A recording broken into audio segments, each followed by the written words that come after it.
Սիրելի զինծառայողներ, մենք ամփոփում ենք տոնական շաբաթը եւ վստահ եմ, որ Պաշտպանության նախարարից ակնկալում եք շնորհավորանքի խոսքեր լսել։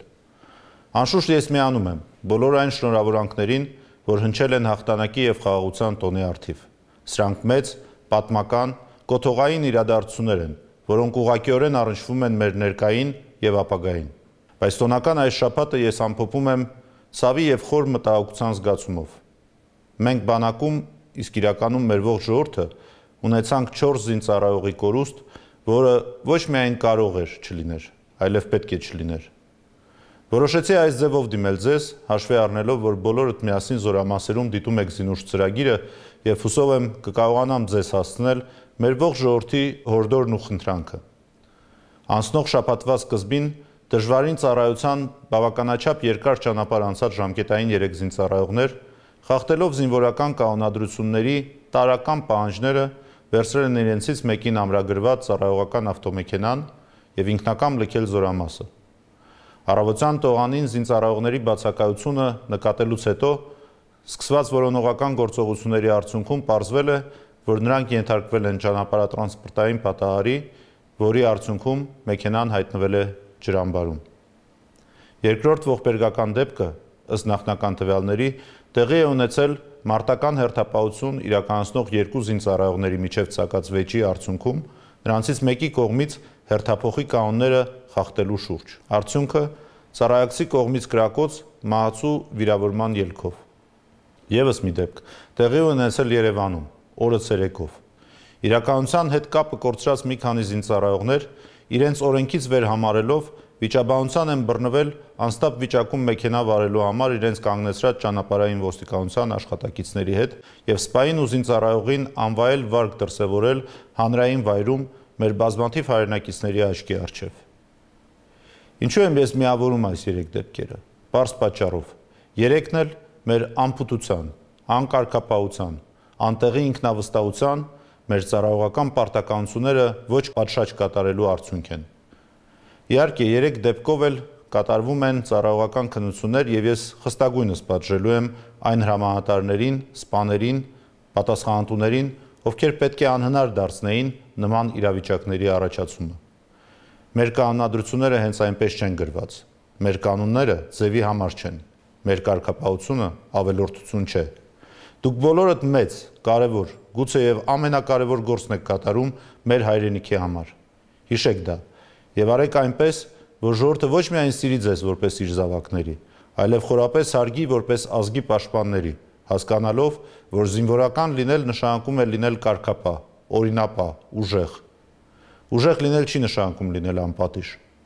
Ուժը բանակում անհրաժեշտ հատկանիշ է, բայց այն պետք է ուղղված լինի հակառակորդի, այլ ոչ թե յուրայինների դեմ։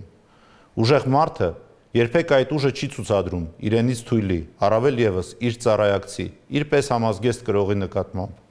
Մի քանի հոգով չի արձակվում մեկի վրա, չի ստեղծում իրավիճակ, որը կարող է վտանգել իրեն կամ իր մերձավորներին։ Իմ ուղերձի նպատակն է դիմել յուրաքանչյուրիդ, հրամանատարից մինչև շարքային, խնդրելով հետամուտ լինել խոսքերիս։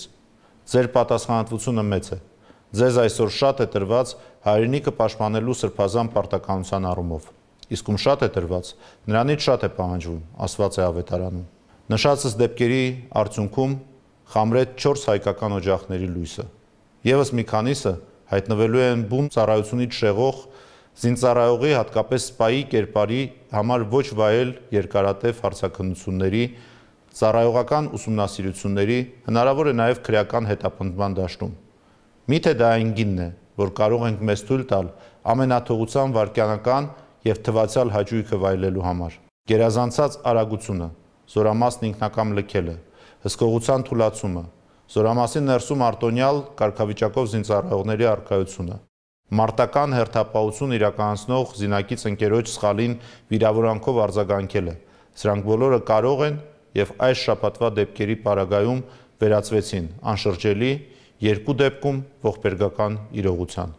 Մեր ժողովրդի համար հայրենիքի պաշտպանությունը սրբազան առաքելություն է։ Դուք այդ առաքելության կրողներն եք։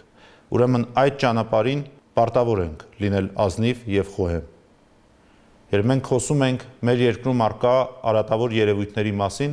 պետք է գիտակցենք, որ ամեն մեծ հանցագործություն հետևանք է նույնատեսակ հարյուրավոր մանր և միջին զանցանքների և անսկզբունքայնության դրսևորումների։ Մենք պարտավոր ենք վերացնել այդ երևույթները մեր անմիջական շրջապատում, թույլ չտալով, որ դրանք բազմանան և մեծանան, վտանգելով մեր ազգային գոյը։ Դուք ամեն օր կանգնած եք կարևորագույն խնդիրները մեծ դժվարությունների գնով կատարելու մարտահրավերի առջև։ Հակառակորդը ջանք չի խնայում մեր ընտանիքներին ողջ հասարակությանը ցավ պատճառելու համար։ Ուրեմն պետք է լինենք շրջահայաց և չավելացնենք այդ վտանգներին նորերը։ Հիշեք, որ բանակում տեղի ունեցող ամեն մի պատահար, ամեն մի դեպք մեծ ցավ է պատճառում մեր ողջ ժողովրդին, իսկ երկարատև առումով նաև խաթարում է բանակի նկատմամբ հասարակության վստահությունը։ Դա կարող է թուլացնել մեզ, հեռացնել ազգ-բանակ լինելու հրամայականից, դրդել մարդկանց խուսափելու պատվաբեր զինվորական ծառայությունից։ Ցանկացած գայթակղության առերեսվելիս հիշեք ձեր ծնողներին, ընկերներին, հարազատներին, հրամանատարներին, համածառայակիցներին, ձեր սիրած էակներին և մտապահեք,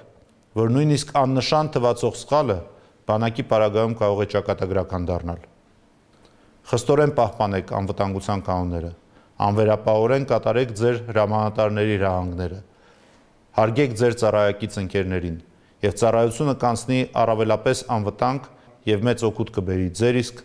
ամրապնդվելու, քաղաքացիական հասունացման, հասարակության արժանի զավակ դառնալու ճանապարհին։ Հիշեք նաև, որ կյանքում չկան անելանելի իրավիճակներ,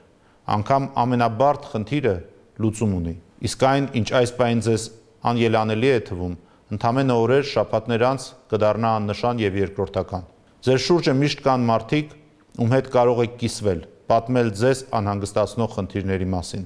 Ձեր հրամանատարները, գնդերեցները, զինվորական հոգեբանները։ Եթե չեք գտնում այդպիսի մարդկանց, պատմեք իրավիճակի մասին ձեր ծնողներին, ընկերներին, զանգահարեք Պաշտպանության նախարարության 128 թեժգից կամ դիմեք Մարդու իրավունքների պաշտպանի գրասենյակ։ Բանակում կան ուրույն կանոններ և սովորույթներ։ Դրանք ձևավորվում են ամենատարբեր իրողությունների համադրման արդյունքում։ Հարգեք դրանք, բայց եթե դրանց մեջ տեսնում եք ձեր արժանապատվությունը կամ ինքնասիրությունը վտանգող երևույթներ, մի վարանեք վստահորեն և անհապաղ վերադաս ղեկավարությանը ձեր մտահոգությունների մասին պատմելու հարցում։ Դուք այսօր կատարում եք աշխատանք, որից կախված է ձեր ծնողների, հարազատների, սիրելիների, ընկերների, մեր ողջ ժողովրդի անվտանգությունը։ Ուրեմն կատարենք այդ աշխատանքը մեծագույն պատասխանատվությամբ և արժանապատվությամբ, նվաստացնելով ձեր զինակից ընկերոջը, ծաղրելով թույլին, դրդելով նրան ծայրահեղությունների, դուք ուղիղ հարված եք հասցնում մեր անվտանգությանը, ուրախացնում հակառակորդին, հիասթափեցնում մեր հասարակությանը։ Սիրելի հրամանատարներ, դուք մեր հասարակության այն ուժեղագույն մասն եք, որ հայրենիքի պաշտպանությունը դարձրել եք ողջ կյանքի առաքելություն։ Ձեր գերակշիռ մեծամասնությունը անցել է պատերազմի դժվարին փորձություններով և դարձել մեր ազգային ոգու և սխրանքի խորհրդանիշ։ Դուք գիտեք, որ ժողովուրդը ձեզ է վստահել իր զավակներին, լավագույններին, ամենաարժանավորներին։ Վստահ եմ, որ գիտեք, որ հոգատար պետք է լինեք նրանց հետ, պետք է խստագույնս բացառեք արտոնյալների առկայությունը, ովքեր մի օր հենց ձեզ կանգնեցնելու են ծանրագույն խնդիրների առջև։ Խստապահանջ եղեք ձեր ավելի քիչ փորձ կամ հմտություն ունեցող գործընկերների նկատմամբ, և եթե նկատում եք սպայի պատվին անվայել դրսևորում, ձեր կողքին անպայման ընկերական զրույցի, իսկ եթե դա չի օգնում, նաև խիստ կանոնակարգված ընթացակարգերի միջոցով կանխեք դա։ Գիտեք նաև, որ անարդարությունը, անփութությունը, անտարբերությունը կարող են հեշտությամբ խաթարել երիտասարդի հավատը հրամանատարության, ինչու չէ նաև պետության հանդեպ։ Զինվորը, որը վախենում է իր հրամանատարից, վախենալու է նաև հակառակորդից։ Հարգեք և մեծարեք զինվորին։ Ձեր օրինակով ցույց տվեք ճիշտ ուղին։ Եղեք ոչ միայն հրամանատար, այլև առաջնորդ, մանկավարժ և ավագ ընկեր, և զինվորն ինքը հաճույքով կհետևի ձեր օրինակին։ Շնորհակալ եմ բոլորիդ ուշադրության համար։ Խնդրում եմ ձեր առաջիկա պարապմունքների, սպայական և սերժանտական խորհրդակցությունների ժամանակ քննարկել այս ուղերձը և կատարել անհրաժեշտ հետևություններ։ Բարի ծառայություն բոլորիդ։